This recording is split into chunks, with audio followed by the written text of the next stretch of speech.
I do fall into that trap of when somebody says homeless, the vision pops into your head of somebody panhandling on the street, and that's really not the case.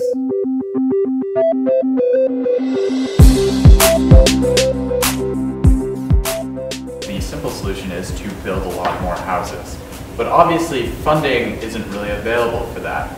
So we had to kind of first figure out what were some problems that we could actually address in the housing area related to infrastructure. There's roughly 140 people who are homeless at any one day here in Addison County, and there's not enough resources for them, and there's not enough of community awareness. And so I think that all three groups did a really great job focusing on three different issues that are all really critical. The first is, how do we get the community involved? How do we increase awareness and transparency? And then what do we do about it? Where do we put these people who need homes, either temporarily or for longer periods of time?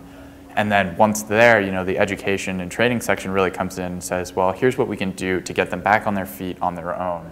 So empowerment and celebration of each individual story. I was really blown away, to be honest with you. I was really blown away by realizing the scope of this short week, how much the students who gave that presentation learned about the many different issues. It's a hostel for the homeless kind of model. Community leaders that they should buy a hotel, which is obviously a little bit out there. But we did do some number crunching to find out how feasible this really was. And a number I want you to all keep in mind is 2.2 million, that is. And that's the amount of money that the Department of Children and Families spent on putting people up in motel rooms. This idea of the Maple House perhaps becoming a hostel-like shelter can get legs.